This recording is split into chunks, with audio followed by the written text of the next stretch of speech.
మీరు భూములు ఇచ్చింది ఆంధ్రప్రదేశ్ ప్రభుత్వానికి, వ్యక్తులకు కాదు.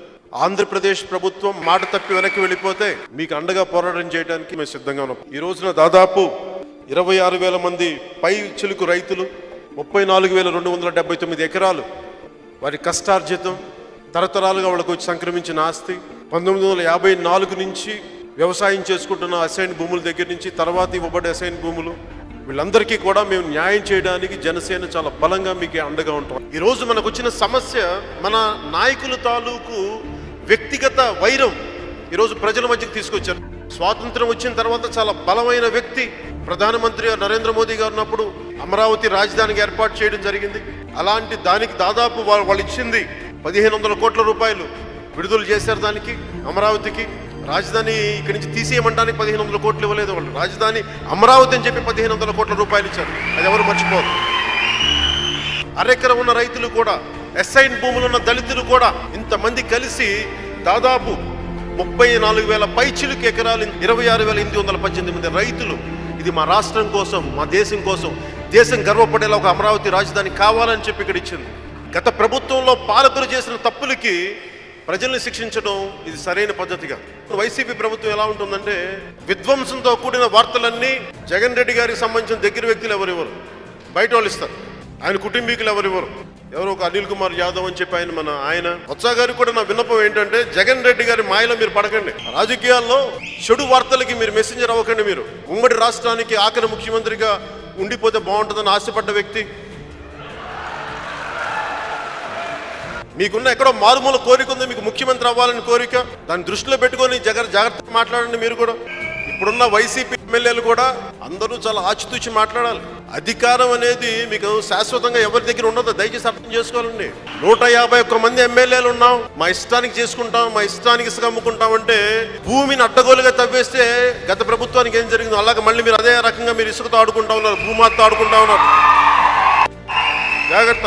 వచ్చినప్పటి నుంచి వాళ్ళు ఏం చేశారు, ఏది కూలగొడదాం, ఏది ధ్వంసం చేద్దామని తప్ప ఏది నిర్మిద్దాం, ఏది ముందుకు తీసుకెళ్దాం అంటే ప్రజల ఆస్తిని ఎవరికి వాళ్ళు ఇష్టారాజ్యంగా ఆడుకుంటా ఉన్నాం. దీనికి జనసేన బలంగా దీన్ని వ్యతిరేకిస్తుంది. ఉన్నదంతా ఎక్కువ శాతం బీసీ కులాలు ఇక్కడ. దీనిని ఒక సామాజిక వర్గం, ఒక కులం అని చెప్పేసి దీనికి మీరు రాజకీయ రంగులు పులిమి. చిన్నపిల్లల ఆటలు కాదు ప్రభుత్వాలంటే. చాలా బాధ్యతగా ఉండండి. చిదంబరం గారు లాంటి నాయకులు ఆంధ్రప్రదేశ్ని విడగొడుతున్నామని చెప్పిన పాపానికి ఆయన ఎక్కడున్నారు ఈ రోజున మీరు చూడండి. కాలం ధర్మం పనిచేయట్లేదని మీరు దయచేసి అనుకోకండి. వస్తుంది, అది ఇంకో రూపంలో వస్తుంది. అలాగే మీరు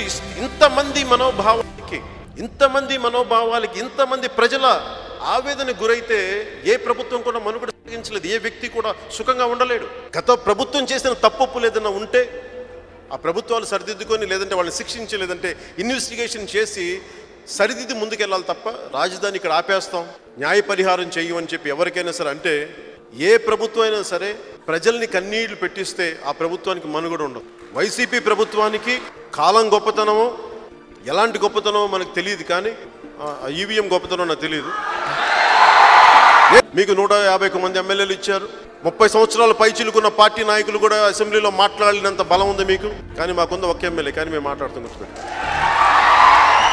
మాకు ప్రజల కోసం అండగా నిలబడాలన్న ఒక్క ఆశయం ఉంది తప్ప అడ్డదారులు వచ్చి అధికారం కావాలని మేము అరులు సాయం.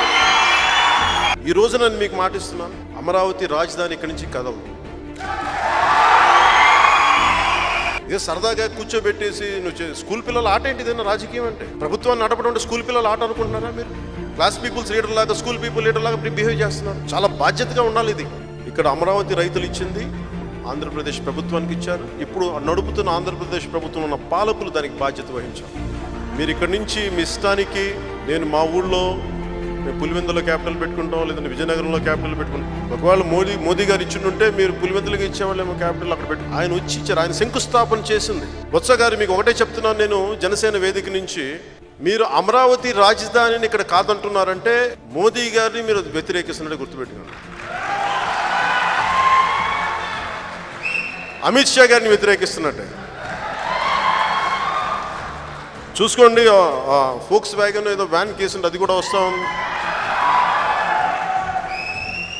ఇక్కడ నాకు రిప్రజెంటేషన్ ఇచ్చిన అసైన్ భూమి రైతులకి న్యాయం జరగకుండా, రైతులందరికీ న్యాయం జరగకుండా ఇలాగే వైసీపీ ప్రభుత్వం ముందుకెళ్తే, బొత్స గారు మన మాట వినకుండా ఇలాగే నేను మార్చేస్తాను అంటా ఉంటే, అసలు జగన్ రెడ్డి గారు దీని గురించి అసలు పట్టించుకోకుండా 151 మంది ఎమ్మెల్యేలకు నా ఇష్టాన్ని నేను నడుచుకుంటాను అని ఇదే ధోరణిలో వినని పక్షంలో ఖచ్చితంగా మన రైతులందరి తరపున నేను ప్రధానమంత్రి గారిని, అమిత్ షా గారిని వారి దృష్టికి ఖచ్చితంగా తీసుకెళ్తాను.